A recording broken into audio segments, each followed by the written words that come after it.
aquisição da linguagem, né? Mais nessa aprendizagem. Então, a teoria comportamentalista, né? Vocês já devem ter ouvido falar do Skinner, né? E do behaviorismo. E aí, essa teoria de aquisição da linguagem entende que a aquisição da linguagem se dá através de um estímulo, né? Então, a criança é estimulada. Se a criança responde satisfatoriamente a esse estímulo, né, ela recebe um reforço, e esse reforço pode ser positivo, se ela responde satisfatoriamente, ou negativo, se ela não responde de forma satisfatória, né? Então, seria, por exemplo, a criança fala direitinho uma palavra e ganha um beijinho da mãe, né?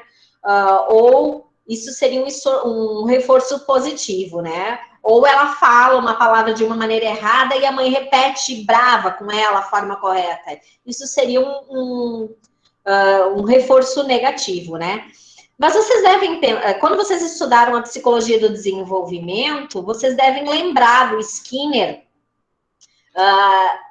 quando ele desenvolvia aquelas experiências, o Skinner e o Pavlov, com animais, né? E aí tu tinha um cachorro, né? E aí toda vez que tocava a campainha, era servido o alimento para o cachorro. Então, a partir de um determinado momento, tocava a campainha e o cachorro já começava a salivar, porque ele sabia que ia receber um estímulo positivo, ia receber o alimento, que era algo que ele desejava muito, né? Toda vez que o ratinho tocasse num determinado canto do lugar onde ele estava, né? Ele tomava um choque, daí ele passou a não se aproximar mais desse lugar, né? Outras coisas que aconteciam na escola, por exemplo, e que muitas vezes acontecem, a gente tem que cuidar para que isso não aconteça. A criança que acertou tudo ganha uma estrelinha, né? Ou ganha um adesivo para pôr no caderno. A criança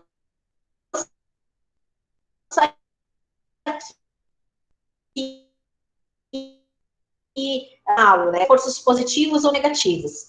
A gente considera essa forma, essa teoria ultrapassada nos dias de hoje, né? A gente acha que todos quando a gente pensa que na aprendizagem cada um tem seu ritmo, a gente acha que não é uma boa forma de intervenção essa, mas durante muito tempo foi uma forma de ensinar, foi uma teoria de aprendizagem, né? Características dessa teoria é que a linguagem e o conhecimento vêm de fora. É o outro que tem que me ensinar, né? E a gente aprende através do treino. Então, na minha época, quando a gente errava o ditado, a professora mandava encher a linha com a palavra que tinha errado, né? Então, qual é o problema dessa teoria, né? Essa hipótese não dá conta da criatividade da criança. Vocês lembram que na aula passada a gente falou que a criança cria sua própria gramática, né? Lembra que a gente falava, né? Eu bebi, eu comi, eu fazia. Essa teoria, ela não dá conta de... Ninguém fala, né? Algumas pessoas falam, mas a gente não costuma dizer fazer, né? Falar fazer. E mesmo assim a criança cria essa gramática, né? Ela faz essas generalizações. Então, isso não... Se a linguagem fosse só algo de fora, isso não seria explicado, né? E a inatista. E aí a teoria inatista diz exatamente o contrário, porque ela vai dizer que a gente, a criança, tem uma estrutura que é inata, né? Que é herdada geneticamente, e por ter essa propensão a falar, ela vai aprender a falar, né? O autor que pauta essa teoria é o Chomsky. Essas duas teorias, nos dias de hoje, a gente não trabalha mais muito. A gente trabalha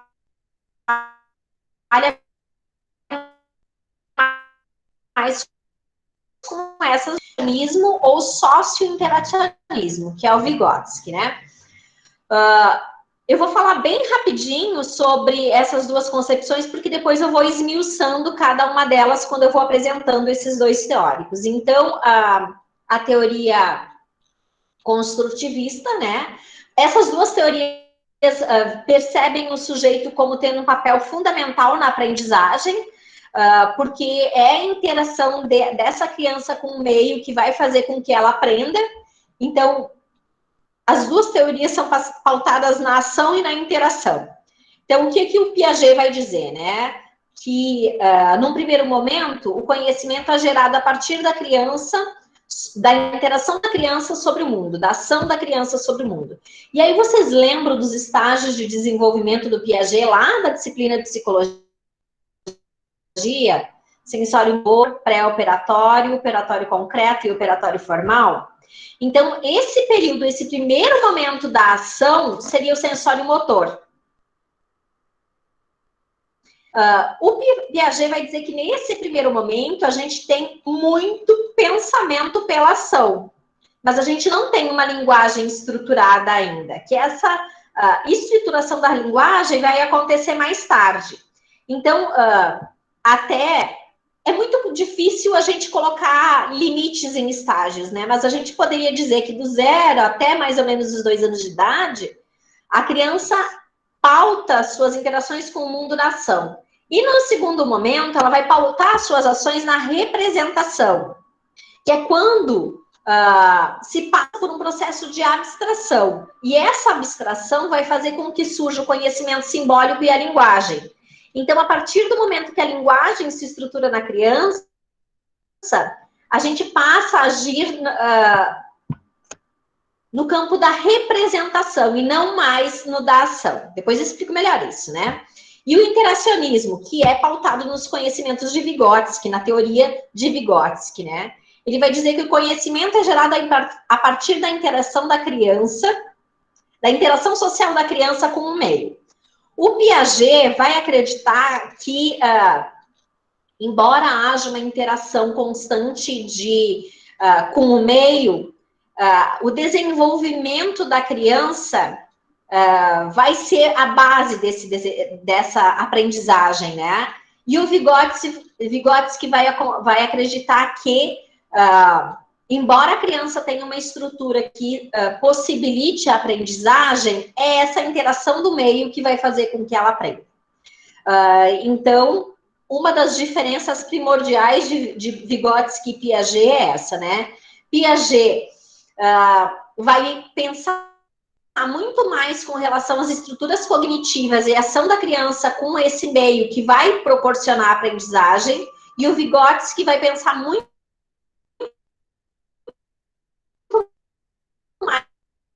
mais no meio quando a criança na aprendizagem. Porque ele vai dizer que, tanto no campo do conhecimento como no aspecto psíquico e cultural, a linguagem está medir que o diálogo é a inserção da criança na linguagem. E por isso ele percebe a linguagem como constitutiva do conhecimento. Depois eu vou explicar melhor isso, gente. E aí um pouquinho sobre a relação entre pensamento e linguagem na teoria de Vygotsky e na teoria de Piaget. Percebam, gente, que tanto Vygotsky quanto Piaget, eles nasceram no mesmo ano, 1896, né? Só que Piaget nasce na Suíça e Vygotsky nasce na Bielorrússia. Em um momento, Vygotsky vive a Revolução Russa, né? E aí toda esses novos princípios que a Revolução Russa traz, né? Então a gente tem grandes pensadores que marcam esse momento, que marcam esse período da Revolução Russa. O Luria, que a gente vai tratar depois, também a gente vê essa influência. Gente, vou ter que voltar, porque tem gente pedindo para entrar.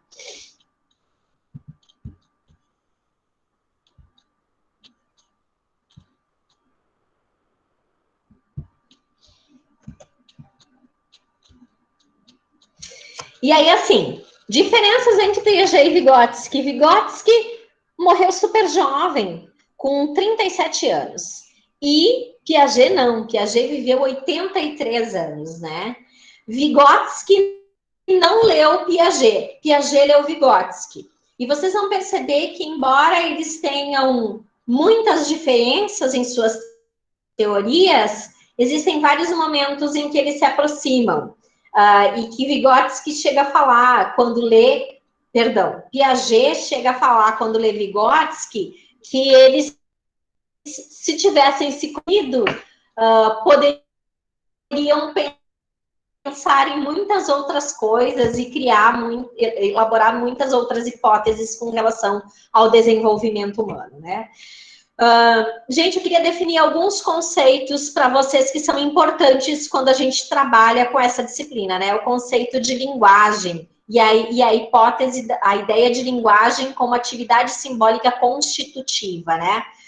Porque a gente vai dizer que, de certa forma, a linguagem constitui o pensamento humano, né? E aí, assim, o que é um signo, né? Vocês vão perceber que a gente fala muito em signo, tanto na disciplina Currículo e Alfabetização, quanto na disciplina que vem depois, que é Currículo e Ensino de Língua Portuguesa, né? Então, o que é um signo? É importante a gente pensar e entender o que é um signo, né? O signo, ele é formado de duas partes, que é o significante e o significado. O que é o significante, né? O significante é a forma que eu uso para expressar o que eu estou pensando. E o significado é a imagem mental que se cria a partir do significante. O que é isso? Como é que a gente poderia falar isso de uma forma muito simplória para que vocês entendam? O significante, o significado é a coisa em si. Os significantes são as formas como eu me refiro a essa coisa, né? Então, por exemplo, aqui a gente tem o exemplo do pato, né? O que pode ser o significante? Pode ser escrita, P-A-T-O, né? Pode ser eu verbalizar pato, ou pode ser o desenho de um pato. Então, são formas que eu demonstro isso, né? Que eu demonstro esse signo. E aí é interessante a gente pensar assim, se eu falar árvore, eu tenho uma imagem mental do que é árvore. Cada um pode ter pensado numa árvore diferente, né? Eu posso ter pensado num pinheiro, alguém pode ter pensado numa macieira, numa jabuticabeira, mas ninguém pensou em casa. Quando eu falei árvore, né? Então, é essa imagem mental que eu tenho das coisas, né? E aí, num determinado momento, num primeiro momento, a gente só vê essas coisas e fica criando imagem mental. A partir do momento que a gente tem um significante, que a gente consegue ou falar a árvore, ou desenhar a árvore, ou escrever a árvore, que é o significante, eu consigo construir um signo linguístico. E aí, nesse momento, o pensamento e a palavra se fundem. Peraí.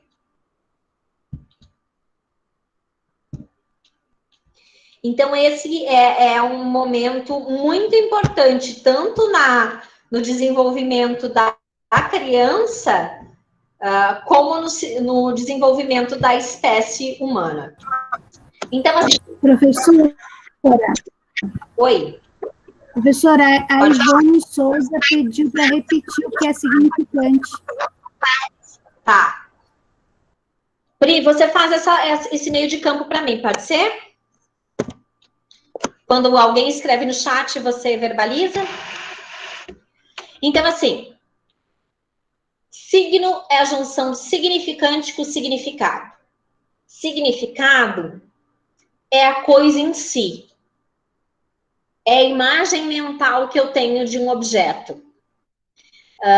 Então, isso é um significado. Agora, se eu desenhar isso, o desenho disso daqui é o significante. Se eu escrevo garrafa, eu tenho um outro significante. Deu para entender? Professora, posso interromper? Pode. Uma pergunta? Pode. Então, a árvore é um signo. Sim.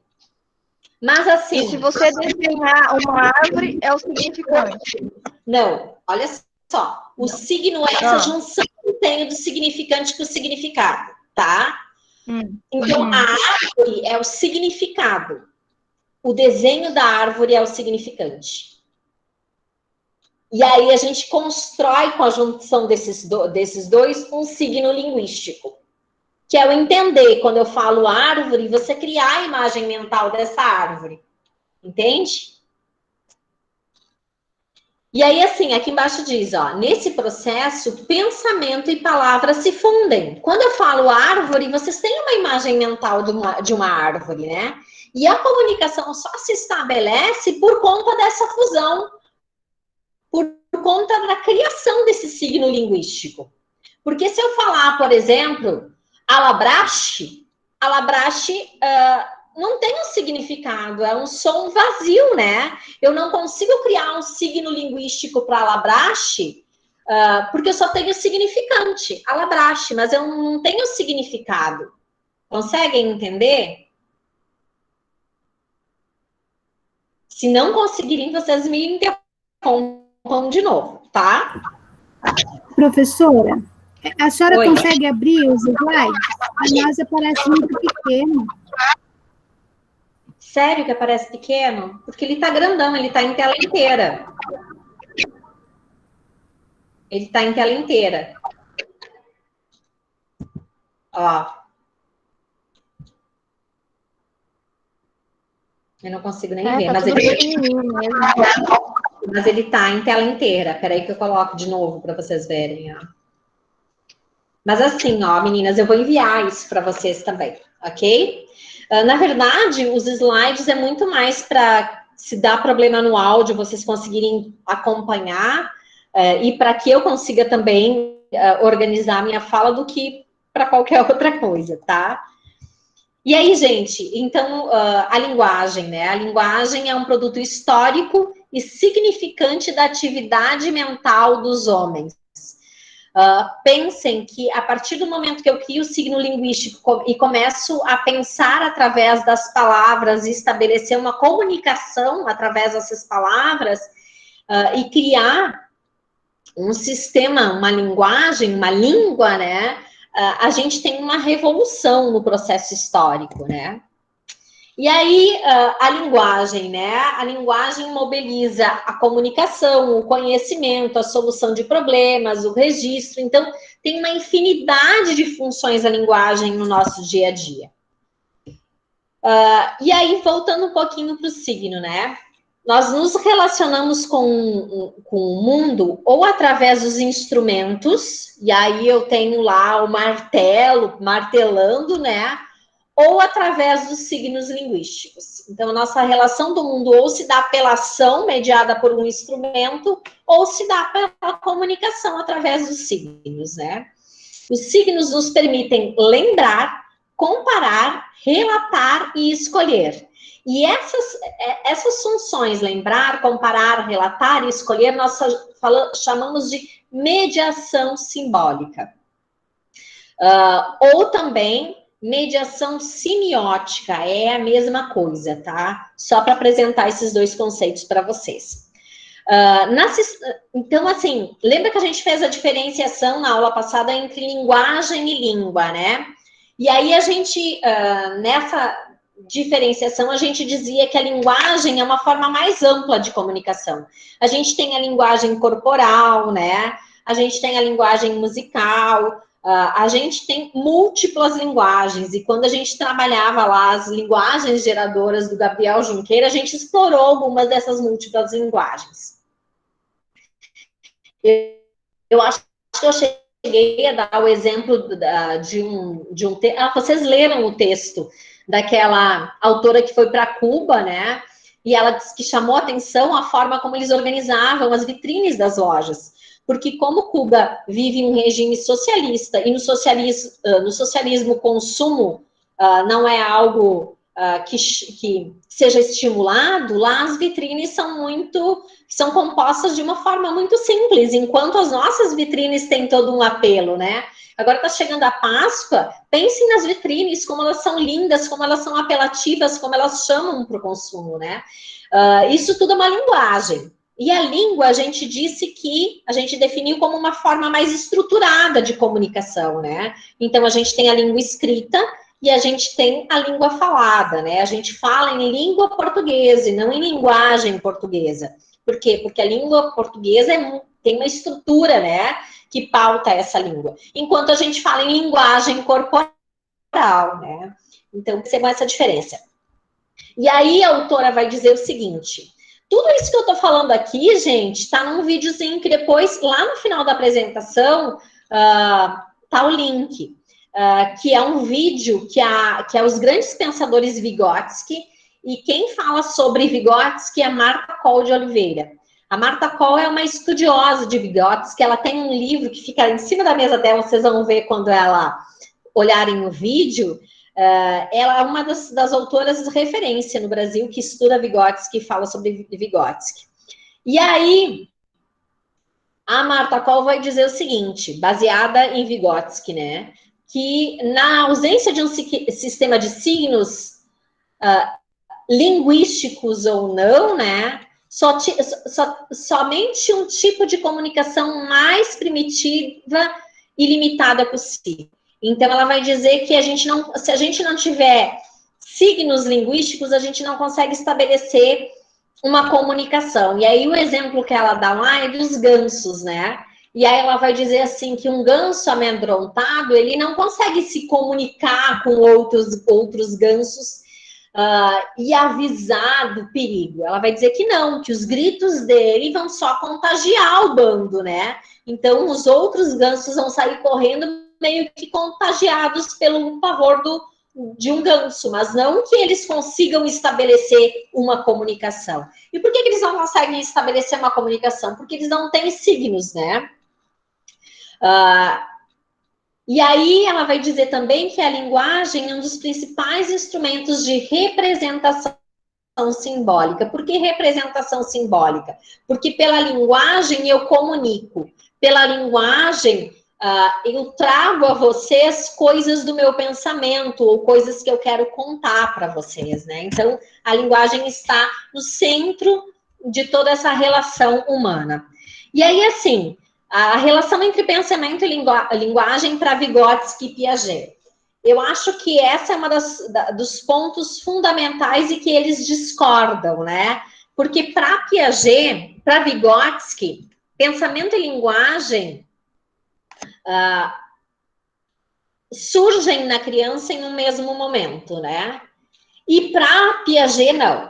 Para Piaget, a gente tem um primeiro momento que é só pensamento, que é todo o estágio sensório-motor, que é todo o estágio da ação da criança com os objetos do seu entorno, né? Ao mesmo tempo, ele vai dizer que em um determinado momento a gente tem primórdios de uma linguagem, né?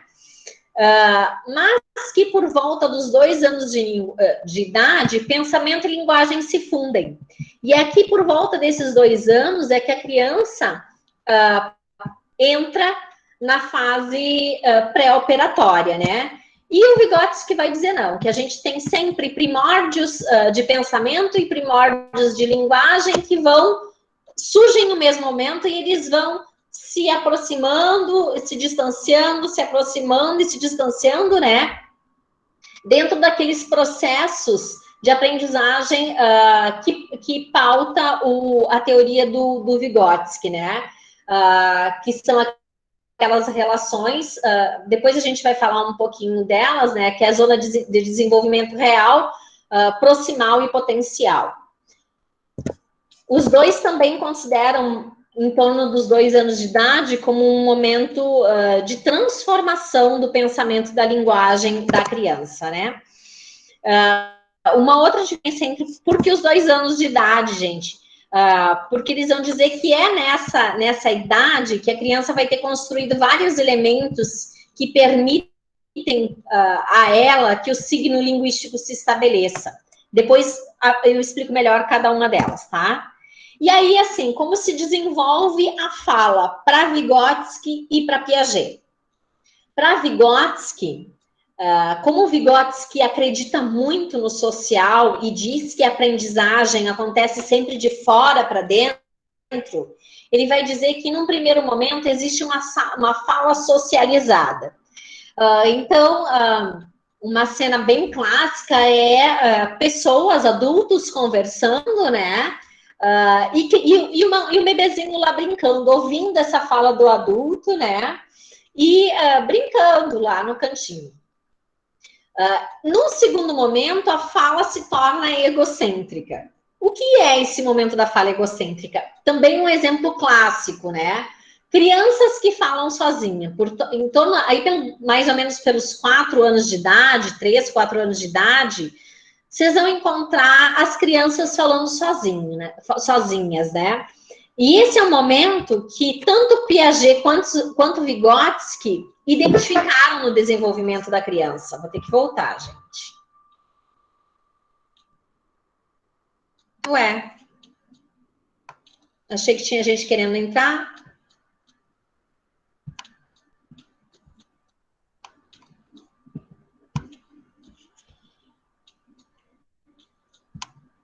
E o terceiro momento para Vygotsky é a fala internalizada, né? E que ele vai dizer assim que quando a gente fala por pensamento, se vocês pararem um pouco para analisar, o tempo inteiro vocês pensam através de palavras, né? O tempo inteiro o nosso pensamento se estrutura através de palavras. Eu lembro que se você tentar não pensar nada, você não consegue não pensar nada, né? Você não consegue esvaziar a tua mente, a não ser que você atinja um grau super elaborado de meditação, né? Mas o tempo inteiro a gente está pensando, tem palavras na nossa mente, né? O nosso pensamento se elabora através de palavras. E o Piaget vai dizer que é o contrário. Embora os dois reconheçam que existe a fala egocêntrica, o Piaget vai dizer que é exatamente o inverso. Então, a gente tem, num primeiro momento, essa fala internalizada, que seria uma fala da criança, né? Essa fala que a criança não consegue verbalizar, mas ela está pensando sobre tudo aquilo, né? Que depois essa fala é exteriorizada através da fala egocêntrica, quando a criança começa a falar sozinha, falar consigo mesma, né? E o último momento seria a fala socializada. Um exemplo de fala socializada é o que eu estou fazendo aqui com vocês. Eu estou socializando o que eu li e o que eu estudei para planejar a aula de hoje, né? Tanto o Vygotsky quanto o Piaget vão reconhecer essa fala egocêntrica em adultos também. E essa fala egocêntrica em adultos se manifesta principalmente em momentos que a gente tem que resolver problemas. Então, quem nunca ficou pensando e falando alto sobre o que está pensando, né? Quando a gente tem que fazer algo que é difícil para a gente, geralmente a gente verbaliza isso, né? Isso seria um exemplo da fala egocêntrica, porque a gente está falando para a gente mesmo, a gente não tem um interlocutor, né? Então, assim, para Vygotsky, a linguagem está atrelada ao desenvolvimento do pensamento. Então, conforme eu vou falando e vou desenvolvendo a minha linguagem, eu também vou falando e desenvolvendo o meu pensamento, né? E ele vai dizer que a linguagem tem 2 funções. No primeiro momento, ela tem a função de comunicação. E ele vai dizer que a gente consegue perceber essa função de comunicação em alguns animais também. Alguns animais conseguem estabelecer formas bem primitivas de comunicação, né? E num segundo momento, a gente tem o pensamento generalizante. E aí ele vai dizer que esse pensamento generalizante é a nossa forma de pensamento, ela é específica da espécie humana, né? Que é quando a linguagem se encaixa com o pensamento. Então, quando eu consigo criar o meu signo linguístico. E aí, definições do pensamento, do que é o pensamento generalizante, né? O uso da linguagem, ele compreende uma visão generalizada do mundo. Ele vai dizer que o tempo inteiro, para que eu consiga criar signos linguísticos e consiga nomear, eu tenho que, o tempo inteiro, estar realizando atos de classificação, né? Então, quando eu consigo definir o que é um cachorro, eu tenho um ato de classificar uma classe, né? E atribuir um significado para essa classe, né? Então, assim, e aí ele vai dizer que, ao mesmo tempo que eu defino o que é algo, eu excluo outros tantos que não são algo. Então, quando eu defino que algo é cachorro e passo a nomear ele como cachorro, eu sei que esse cachorro não é um cavalo, esse cachorro não é um gato, né? Então, o tempo inteiro eu estou trabalhando com essa ideia de classificar, né? E aí ele vai dizer também que nós conseguimos abstrair, generalizar e classificar, pois construímos uma função simbólica organizada. E compartilhamos entre nós de forma organizada as regras de uma língua. Isso é bem interessante, gente, porque na história que eu contei da operação do tio Onofre, as 3 pessoas que moravam naquela casa, elas conseguiram criar uma língua própria, né? Mas todos os moradores dessa casa, eles compartilhavam com essa forma organizada, né? De regras de comunicação. Então, isso é importante. A gente diz que a língua está em constante transformação, né? Mas que, para que a gente consiga estabelecer uma comunicação, essas transformações têm que ser aceitas e incorporadas pelo grupo, porque senão a gente não consegue mais se comunicar. Então, o significado de cada palavra é uma generalização ou um conceito que eu crio a partir da classificação de um determinado grupo de objetos. Generalizações e conceitos são atos de pensamento. Logo, o significado é um fenômeno de pensamento. Pensa, gente, para a gente criar uma categoria, a gente tem que fazer classificações e a partir do momento que eu classifico, eu tenho que fazer generalizações. Voltando ao caso do cachorro, né? Pode ser que eu não visto uma espécie determinada de cachorro. Mas a partir do momento que eu criei a classificação do que é um cachorro para mim, eu consigo mesmo, nunca tendo visto uma determinada raça de cachorro, a partir do momento que eu vejo, definir que é um cachorro, né? Por conta dessas generalizações que eu crio. Então, a relação entre pensamento e linguagem para Vygotsky, né? Ele fala em linguagem, mas eu diria língua, né? É algo tipicamente humano, importante para definir o funcionamento psicológico humano, porque ele vai dizer o seguinte, que a partir do momento que pensamento e linguagem se fundem, eu entro num outro patamar de desenvolvimento, porque eu consigo simbolizar, né? Então, se num primeiro momento a gente tinha a ação da criança, a partir do momento que pensamento e linguagem se juntam, eu tenho a formação de um signo linguístico. E aí eu consigo estabelecer uma comunicação e consigo pensar a partir de palavras.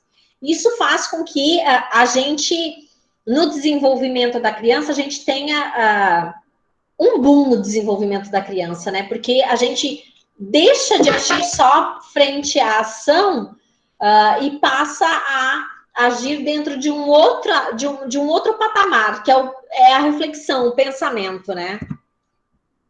Acho que tem gente pedindo para entrar. Tem.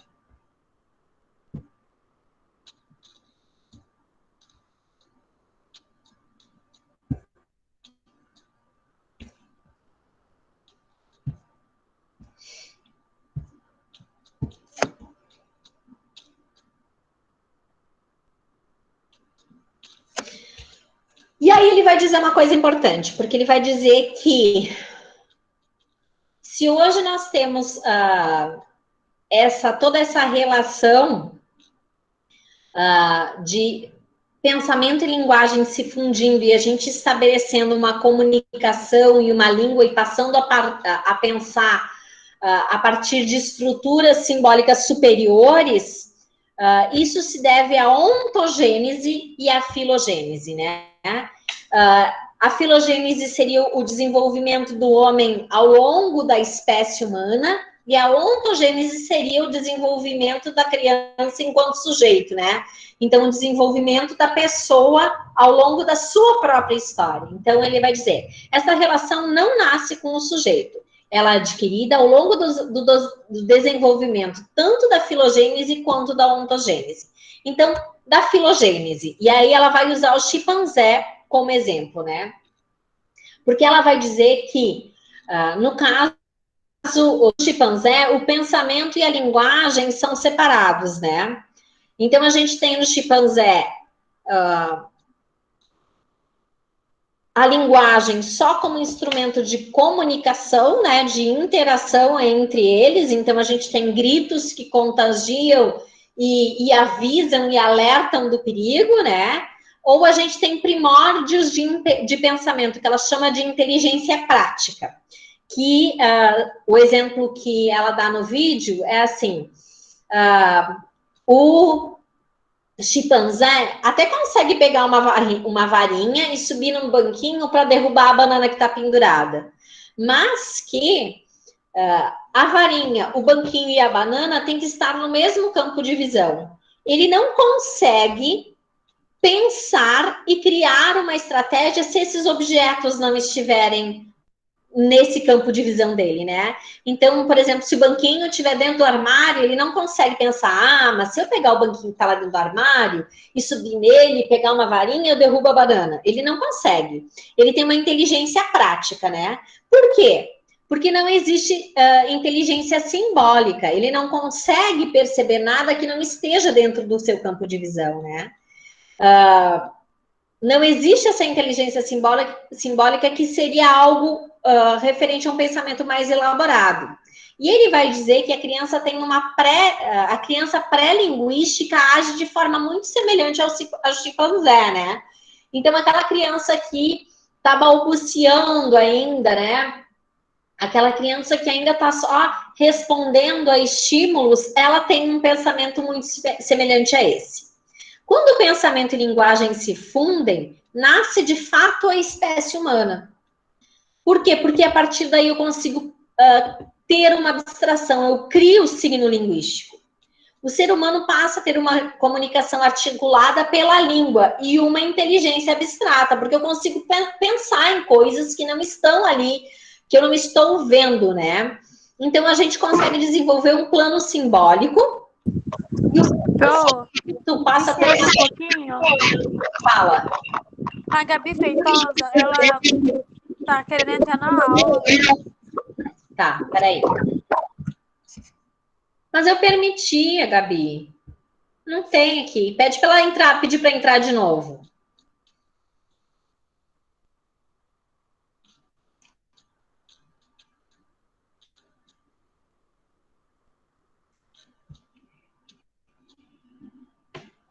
Eu já autorizei a Gabi.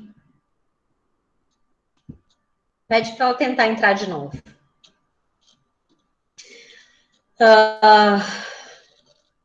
Então, essa inteligência simbólica que funciona no plano, inteligência abstrata, ela passa a ser, a partir desse momento, a gente consegue transitar no tempo e no espaço. Por quê? Porque eu consigo falar de coisas que vocês não estão vendo. Porque eu falo de coisas e vocês conseguem imaginar essas coisas, mesmo ela não estando presente. Eu consigo transitar pelo tempo, porque eu consigo falar do que aconteceu ontem e do que vai acontecer amanhã e do que está acontecendo agora, né? Eu consigo imaginar e eu consigo criar. Eu consigo falar de ausências. Quando eu falo zero, vocês sabem do que eu estou falando. Quando eu falo nada, vocês sabem do que eu estou falando, né? E aí ele vai dizer uma coisa interessante que o Luria vai dizer também quando vai falar na linguagem. Ele vai dizer que a ontogênese, o desenvolvimento do indivíduo, repete a filogênese, que é o desenvolvimento da espécie. Então, todo o desenvolvimento da espécie humana para chegar no grau de abstração, de inteligência abstrata e de linguagem que a gente tem hoje, é o mesmo movimento que a criança passa para chegar até a estruturação da linguagem. Deixa eu ver se a Gabi está pedindo para entrar. Não está. Ela pediu, aí depois apareceu assim, você já está em outra chamada. Então não sei. Eu permiti. Eu falei para ela sair tudo e entrar de novo. Então, gente, assim, a criança pré-linguística, né? A criança anterior aos 2 anos de idade, mais ou menos, né? Ela tem uma inteligência prática que o Piaget vai dizer que é o estágio sensório-motor, né? A comunicação só tem fins de intercâmbio social, então eu choro para avisar que eu tô com desconforto, eu choro para dizer que eu tô com fome, né? E a gente tem, ao longo dessa fase pré-linguística, ações que vão permitir a fusão entre o pensamento e a linguagem. Eu vou colocar na apresentação grande, porque ela não pede. Então, a relação entre pensamento e palavra. A relação entre pensamento e palavra se faz num vai e vem contínuo, né? O tempo inteiro a gente está pensando e falando, ouvindo e pensando, né? O pensamento não é representado pelas palavras. O pensamento passa a existir por meio das palavras. Então, é a partir do movimento, do momento que eu adquiro a capacidade de criar esse signo linguístico, é que eu consigo estruturar o meu pensamento. Inicialmente, a linguagem é algo que tá fora da criança, já falei sobre isso, né? E que a criança vai adquirindo e adquirindo a língua ao longo do seu desenvolvimento. Esse movimento se dá de fora para dentro, para o Vygotsky. O Piaget vai dizer o contrário. E aí a fala socializada, já falei um pouquinho para vocês, né? A fala da criança com os outros, para os outros, e com função comunicativa inicial. Então, seria esse primeiro momento do desenvolvimento da linguagem da criança. E aí a gente tem o discurso interior, que é quando incorporamos um discurso simbólico no nosso aparato psicológico, e aí o pensamento passa a ser apoiado em palavras. E a gente tem a fala egocêntrica, que é a fala sozinha da criança para organizar o pensamento. Já falei sobre isso para vocês, né? E aí, como se dá o desenvolvimento da aprendizagem, né? Segundo o Vygotsky, a aprendizagem acontece de fora para dentro, né? Assim como a linguagem é adquirida de fora para dentro, a aprendizagem também. E a aprendizagem é que promove o desenvolvimento. Olha que interessante, porque o Piaget vai dizer o contrário. O desenvolvimento do sujeito está em aberto, pois depende do meio social.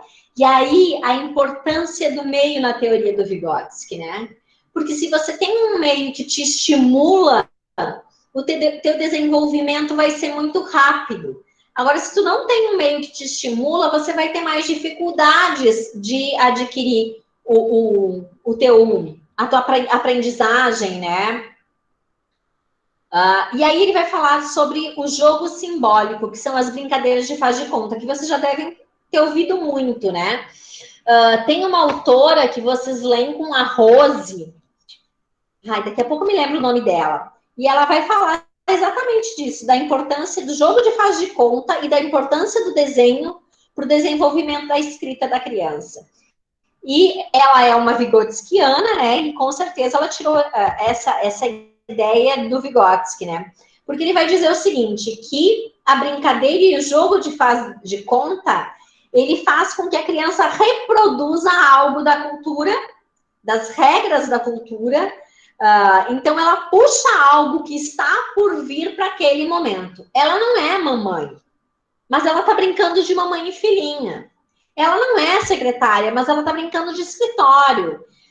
Então, ela está trazendo algo que é cultural, né? Que é do meio onde ela vive, e está brincando com isso, ela está experimentando isso, e isso faz parte do desenvolvimento da criança, né? Quando brinca, os significados das coisas promovem sobre sua função a origem do objeto. Um pedaço de madeira pode representar um carrinho, então ela não tem um carro para dirigir, ela não vai dirigir um carro com 4 anos de idade, mas ela consegue pegar um pedacinho de madeira e brincar. Percebam que quando ela pega um pedaço de madeira e faz de conta que é um carrinho, ela já está trabalhando no nível do simbólico, do símbolo, né? Porque um pedaço de madeira é um pedaço de madeira, não é um carro. Mas ela consegue imaginar, ela consegue criar um símbolo ali.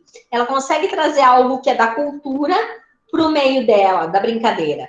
Promove um deslocamento do mundo perceptual imediato e faz com que ele se relacione com o mundo dos signos. Desenhar e brincar são estágios preparatórios para o desenvolvimento da linguagem escrita, até o ponto de descoberta que podemos desenhar não só objetos, mas também a fala. O que é desenhar a fala? É escrever, né? Quando a gente escreve, a gente desenha a fala. Sueli Mello é a autora que vocês leem com a Rose. Tenho certeza que ela trabalhou esse texto com vocês. E aí, o que a Sueli Mello vai dizer, né? Que quando a criança brinca de faz de conta, quando a criança desenha, que são atividades da educação infantil, e por isso a gente tem que criar espaços na educação infantil em que o desenho e a brincadeira de faz de conta estejam presentes. Então, criar o cantinho da fantasia, criar o cantinho do escritório, criar o cantinho da casinha, né? Eu estou, ao brincar de faz de conta e ao desenhar, eu estou fazendo uma representação de primeira ordem. E escrever uma representação de segunda ordem. Então, percebam que entre o fato em si, dirigir, né? Me representar no desenho, na brincadeira de faz de conta, eu já tenho um distanciamento, né? Eu já tenho um ato simbólico aqui. E escrever, eu estou dirigindo, ou carro, eu já tenho uma representação de segunda ordem. Quando a gente vai trabalhar com aquele videozinho que vocês viram da construção da escrita, eles vão falar isso. Na hora que inventaram a escrita, isso aconteceu também. Porque eu tenho a coisa em si, eu tenho uma representação da coisa, que era o pictograma, essa representação da coisa vira ideograma, e esse ideograma vira a escrita, o fonema, né? Então, percebam que eu tenho 4 etapas pelas quais eu passo até chegar na escrita alfabética, no fonema e no grafema. E aí, de acordo com a teoria, né, do Vygotsky, como se dá essa interação com a criança para que ela aprenda a falar, né? Eles vão dizer o seguinte, que automaticamente, quando eu me comunico com uma criança pequena, eu tenho uma tendência a falar mais devagar. Eu tenho uma tendência em ter uma entonação diferente, né? Eu falo palavras mais fáceis, né? Mais simples, simples e mais fáceis para a pronúncia da criança. Então, eu falo caca, tetê, dodói, mamã, papá. Eu falo frases curtas.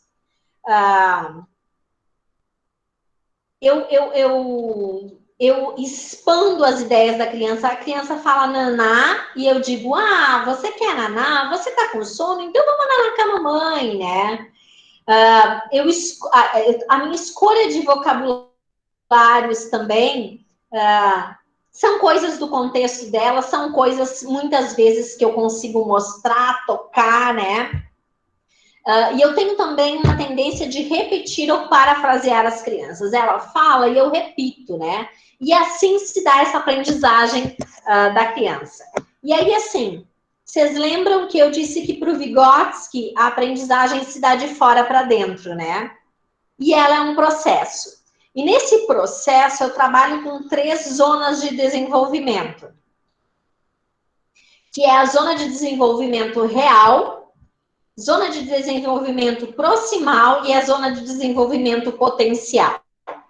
A intervenção do professor em sala de aula tem que acontecer sempre nessa zona de desenvolvimento proximal e potencial, mas principalmente na proximal, né? Quando eu estava lá no meu curso de pedagogia, a minha professora falava sobre isso, e eu achava que entendia, mas não entendia nada na real, né? E aí eu caí na minha primeira sala de aula, numa turma de alfabetização, que eu já contei essa história para vocês, e eu tinha um menino síndrome de Down nessa turma. E aí é que eu fui entender as zonas de desenvolvimento do Vygotsky, né? Porque esse meu menino, quando eu pedia para ele escrever algo, só pedia sabonete. Escreve sabonete para mim.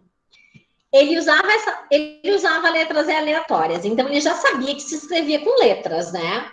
Mas ele sabia que se escrevia com letras, então eu falava a palavra e ele colocava qualquer letra. Agora, quando eu chegava para ele, isso aqui era a minha zona de desenvolvimento real, é o que ele sabia fazer sozinho.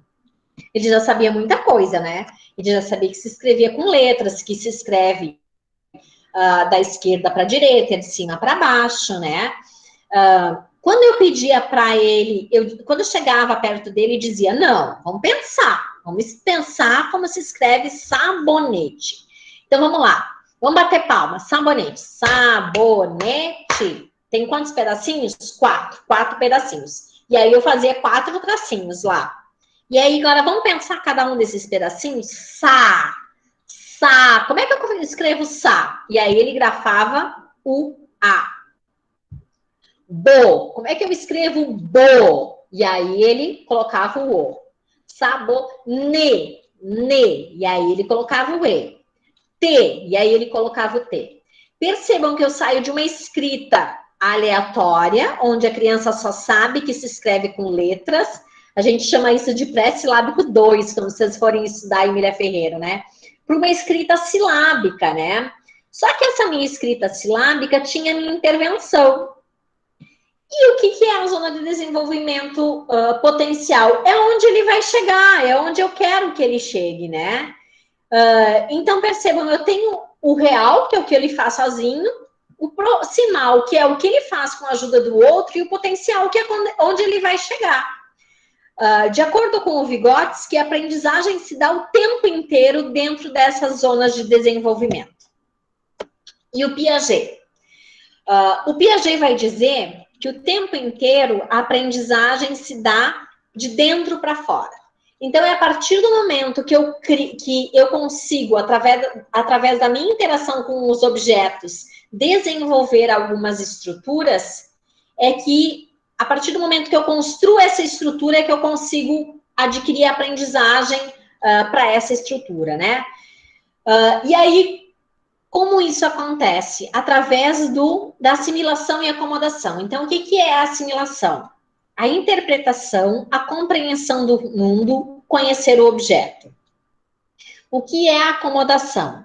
Se reestruturar para compreender o objeto. Desequilibra, conflito. E o que é a equilibração? Compreende o objeto, dá conta do conhecimento. Então, assim, exemplo disso. Assimilação. Vocês nunca ouviram falar de desenvolvimento da linguagem, de como Piaget e Vygotsky pensa isso, né? Vocês estão ouvindo tudo isso tudo é novidade para vocês. Então, vocês vão tentar entender isso dentro dos conhecimentos que vocês já adquiriram. Então, por exemplo, quando eu dizia assim, vocês lembram da disciplina de psicologia? Quando a gente falava dos estágios de desenvolvimento, pré-operatório, sensório-motor, pré-operatório, operatório concreto, operatório formal, do Piaget, isso, vocês iam buscando essas lembranças e essas aprendizagens, iam tentando estabelecer conexões com o que eu estou falando. Então, o tempo inteiro vocês estavam em um processo de assimilação e acomodação, né? Percebam, se eu só falasse na minha aula dos estágios de desenvolvimento pré-operatório, sensório motor, pré-operatório, operatório concreto e operatório formal, isso vocês já tinham assimilado, isso vocês já sabiam. Eu não ia causar desequilíbrio nenhum para vocês. A partir do momento que eu coloquei a linguagem aqui e comecei a falar que pensamento para Piaget se estrutura antes da linguagem e que para Vygotsky isso foram novidades. Isso desacomodou vocês. E o tempo inteiro a gente vive em busca do equilíbrio, né? E aí, quando vocês entendem, vocês voltam a um estado de equilíbrio, que é quando vocês dão conta desse novo conhecimento. E aí, o Piaget vai dizer que existe inteligência antes da linguagem, mas essa inteligência é uma inteligência prática. E aí ele vai falar também sobre a importância da construção do objeto permanente, porque quando eu estou ali no sensório motor, eu estou construindo a ideia de objeto permanente. Então, quando a minha criança... e aí tem toda uma relação, né, com a entrada da criança na educação infantil e nas creches, né? Porque, assim, num primeiro momento, a criança só percebe o objeto enquanto ele está no campo de visão dela. Então, eu estou brincando com a criança com a garrafinha, eu mostro a garrafinha, escondo a garrafinha e para a criança tudo bem, a garrafinha sumiu.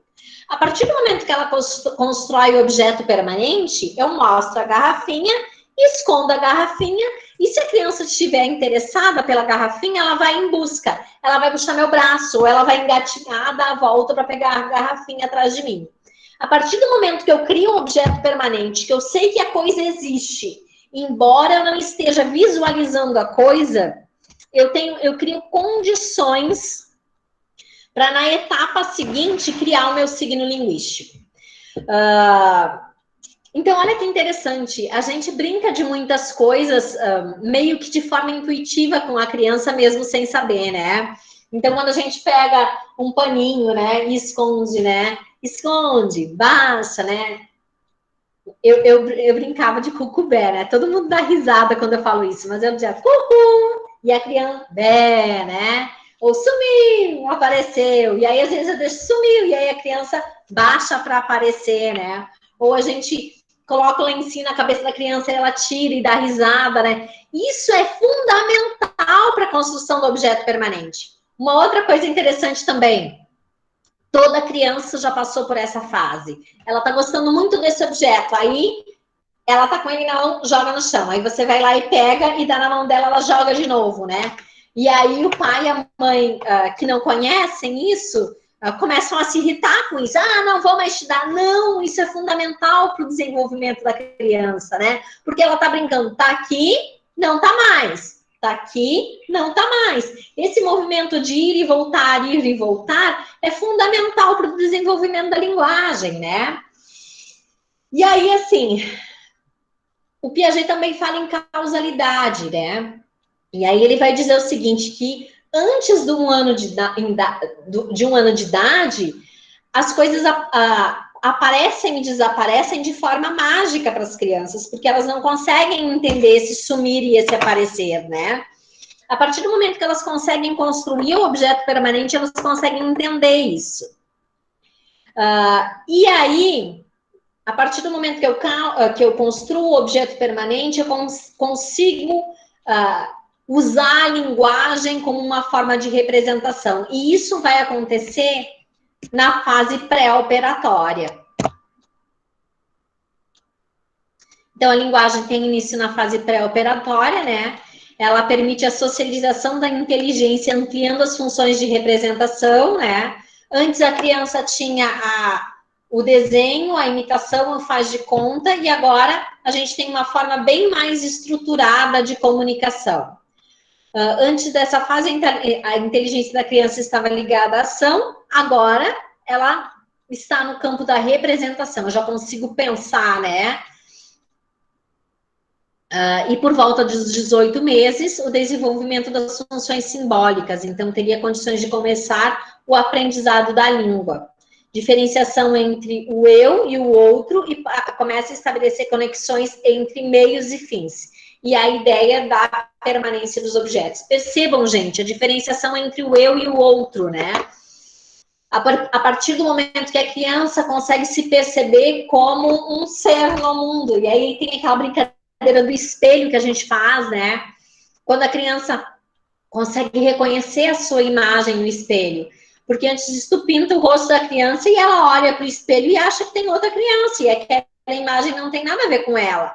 A partir do momento que ela consegue fazer essa diferenciação, tu pinta o rosto da criança e ela vai lá no espelho e tenta limpar, né, o rosto. Então a gente consegue perceber que ela percebe que a imagem dela é que está refletida no objeto. E aí a segunda parte, gente, que eu resumo as semelhanças e diferenças entre Piaget e Vygotsky, na verdade eu repito tudo que eu falei até agora de uma forma mais didática. Então, eu fiz para vocês estudarem mesmo. Não fiz com o intuito de falar tudo de novo aqui. É só uma forma mais didática. Vou enviar isso para o e-mail de vocês, tá? Vou parar.